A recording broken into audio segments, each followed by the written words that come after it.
I'm on. I guess I should start off with the story to tell. I said I had a good one about why I was joining you late. And as I've shared before, I can't stay inside all day, so I want to take walks whenever I'm able. And I went back to working in an office, so I have to do it later in the day, like in the evening now. So I ended up walking one direction I normally hadn't, and then I found a park that I had seen for the first time, even though I've lived in the neighborhood for almost 10 years. Nice view over there, too. And then eventually somebody approached me and said he liked reading some of the things in the park. And then we spoke for a while. Don't know a lot about him, but spoke with an accent, probably an immigrant, but English was fine, so we still found subjects to talk about. He asked me my favorite movie. I'd never heard of Good Will Hunting. I said it's from 20 years ago. I spoke about how I cook a lot of food in my microwave oven, and then eventually he had to go, and I wanted to get back home as well to do this mic.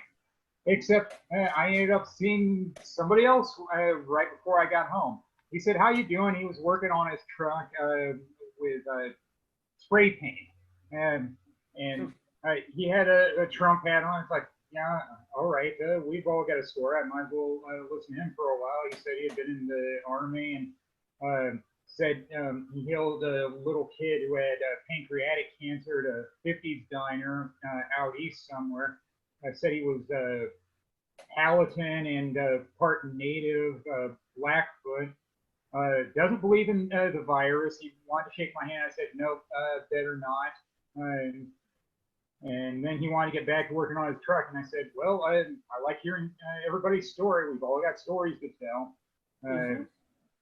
I didn't believe in getting into a debate about him with the virus. I mean, no. I'd much rather stick with less divisive subjects if people are going to think a certain way than let them. I don't have a good history on trying to change people's minds, so I'm not even going to bother. Those are two very different people I met. I think that was evident right there. And there's still stories to tell from my new job, especially from the trainer I have, because I'm not meeting a lot of people right now, and most people are still working from home. He is giving me a lot of material to say the least, but I am not telling him that. He doesn't need to know. He'll heat up his food, and then sometimes it's too hot, he won't eat it right away. And last week, he decided to run the box fan to cool it down. It's like, well, I guess it works, but that was still weird that he would do that. When I wrote about on my blog, I said cool the food down. It reminded me of the joke my old man had when I was young, saying that you put salt on the food to cool the food down. And then the other thing was, the other story was he heard about my phone, and he still knows that I have a flip phone. He said, we need to get you a smartphone. And it's like, well, what are we going to do? Start a GoFundMe campaign? I'm still pretty happy with a flip phone. I can make and take calls and do text messages. I don't want to be on my phone all day, which would happen with a smartphone with emails and everything. Sometimes you just got to do work, and that means don't be on your phone. And then the other walking story, he weighed in on that when I told him about it. Over the weekend, I was just out walking on a residential street, and then I noticed when I was passing by somebody's house, he came out of his house, down the driveway, a short driveway to his minivan, and then he opened the door of the minivan. He kept looking at me while I was passing by, and it's like, what is his problem? It's like, all right, so talk to him, greet him. And then I kept walking during that time. I said, good evening, and then he spoke back to me, and it's like, okay, hopefully my body language said I'm not a threat, and I don't know why he would have ever thought I was.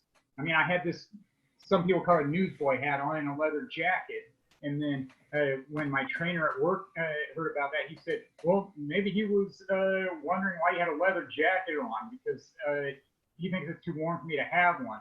Well, sometimes I have it just as a man purse for my camera, and I'm not always wearing it. Sometimes I just carry it.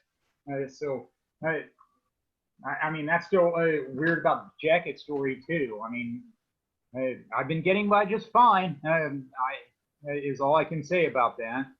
Uh, so yeah, did that one.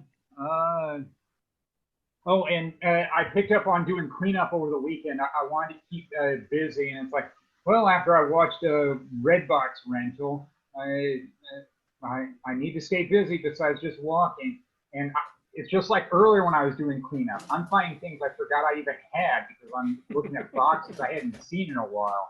And this week I found more napkins. This time I'm getting the boxes from the office from a job I was laid off from over 2 years ago. I haven't looked at that stuff since until this weekend. And it's like, why do you have all these napkins?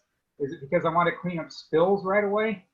I don't know, but I want to use them because what's the point of having them otherwise? And then I found a few stickies or post-its where I wrote things down, and they're still kind of funny to me. Like one of them was, take the computer to India, I guess when the computer broke down. And then the other was getting in line. And I know that one of my bosses hated me saying that. And I was just saying, I figured it was understood. Getting in line means I understand there's a wait, but I still would like help when it's available. I didn't think getting in line would set somebody off, but then again, that boss was weird. She believed in cronyism, and I wasn't one of her cronies. Oh, yes, the movie I saw this weekend. I guess that was relevant with the virus, too. I saw that one where Ben Affleck plays a basketball coach who's also an alcoholic, the way back or something like that. And a good movie. I'm thankful I saw it. I wanted to see it at theaters, but then the virus shut down theaters, and I heard, oh, it's at Redbox. I'll see it there. I guess I prefer watching movies at home anyway, so I don't have to deal with this many people. I mean, good movie. It's probably worthy of award nominations. But yes, the scenes that depicts the alcoholism are tough to watch, so be aware of that. Sometimes you have to tell that story too, so I get it. Uh, yeah, always plenty of stories to tell. I think that'll do it for me. Thank you. You've all been great. Woo! Big round of applause for Lyle Larue.